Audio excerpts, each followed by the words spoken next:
began so long ago with a band of Queen's Park men. Scotland's national game, you know, is mainly due to them. They made the rules, they formed the club, they helped found SFA. And Hampden Park's the ground that bears their motto to this day. Here it comes, Albert Endy. Cup final league match, your friend me. And here it comes, Albert Endy. Play for the sake of the king.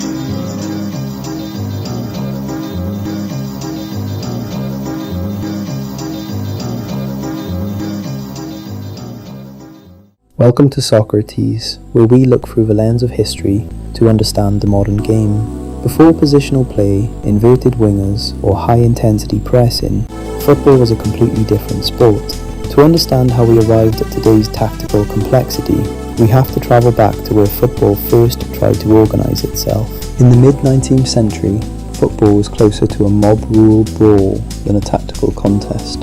Every English public school played by its own chaotic rules. Some allowed handling, others allowed kicking shins, and no two teams could agree on the basics. That changed in 1848. Representatives from schools like Eton, Harrow and Rugby drew up a single, unified code, the Cambridge Rules. They established goalposts, kick-offs and basic throw-in guidelines. But these early rules created a specific style of play, individual dribbling, aggressive forward charges, and a strict offside rule that meant anyone ahead of the ball was offside. Passing forward was illegal on a muddy park in Cambridge, known as Parker's Piece. The pitch was a battleground of solo dribblers. Under these strict early rules, the philosophy was simple: individual bravery over collective strategy. A forward would lower his head and charge directly into the opposition until tackled, while the other 7 forwards followed behind like a rugby backing line to pick up loose balls. It was pure brute force. The first widely recognised formation emerged, the 1-1-8. 1 fullback, 1 halfback, and 8 forwards lined up in a straight line.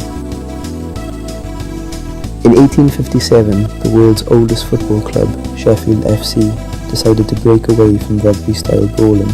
They introduced heading, crossbars, free kicks and a relaxed offside rule. Tactically, they pulled players back into a 1-2-7 shape, allowing players to pass the ball forward to open space. It wasn't modern fluid passing yet, but Sheffield proved that space, not just strength, could win matches. Founded in 1867, Queen's Park FC realised that a team of smaller, technically gifted players couldn't win through brute force against larger opponents. Seeing Sheffield's rules spread, a group of visionaries in Glasgow saw a radical opportunity. Taking advantage of the laxed offside rules, Queen's Park invented combination football, the world's first deliberate passing game.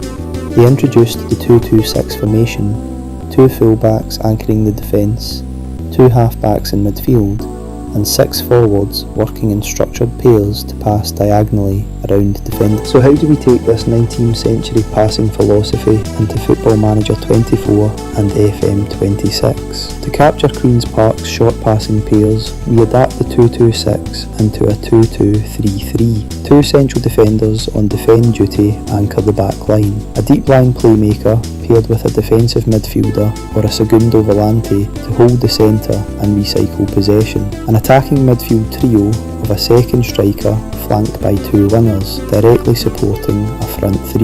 With team instructions set to much shorter passing, lower tempo and work ball into box, we replicate Queen's Park's passing triangles. This 3-3 upper block creates constant 2-on-1 overloads, giving you high percentage options while keeping defensive balance. This is how Queen's Park, a group of upstart amateurs, earned their legendary title, the Scotch Professors.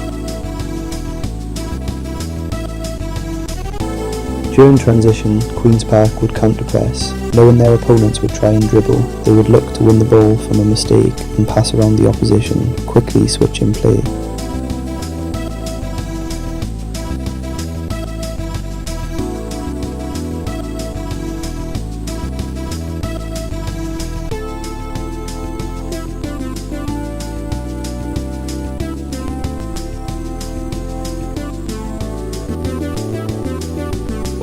If this did not come off, then the two halfbacks would regroup and the attacking midfield trio would then drop back. Once this happened, the halfbacks would trigger another press.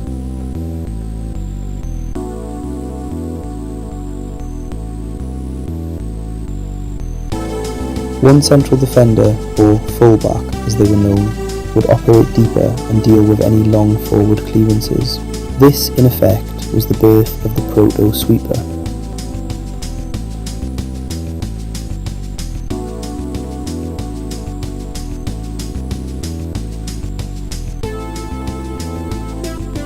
While English football was still playing the gentleman's game and treating passing as an unmanly gesture, Queen's Park was playing chess.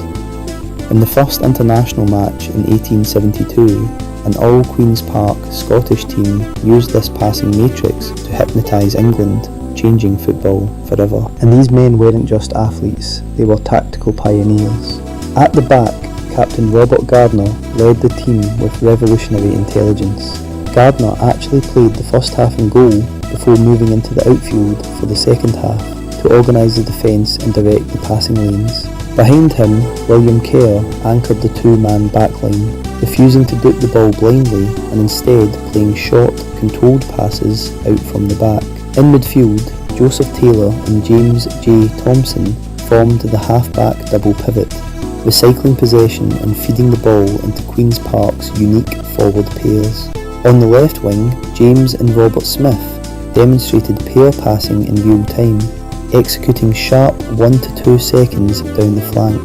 On the right, William McKinnon, one of Scotland's first true star players, used quick diagonal passes to bypass England's heavy forward press. England arrived with a 1-1-8 formation built on individual dribblers and physical power, but Queen's Park's 2-2-6 passing matrix completely neutralised them. The match ended 0-0, but the message was clear.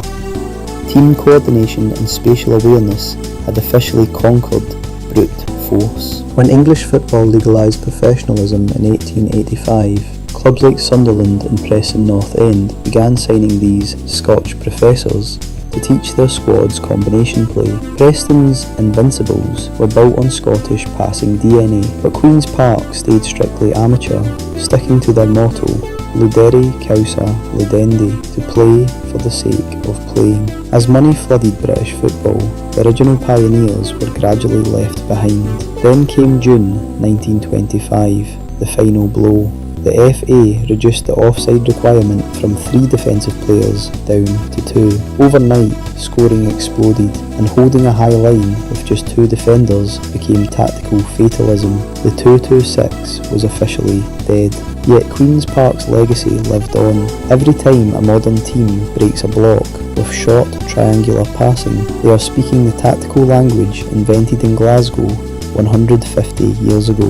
With the 2-2-6 crumbling under the 1925 offside rule, football dissolved into tactical chaos, with matches regularly ending in wild 7-5 scores. Down in London, one visionary manager was studying the flaws of the Queen's Park system, preparing to drop a midfielder into the back line and forge the WM formation. But that is a story for next time. If you enjoyed this tactical deep dive, hit like, subscribe, and let me know in the comments how the 2-2-3-3 tactic works in your FM saves. This is Soccerates, the beautiful game reimagined.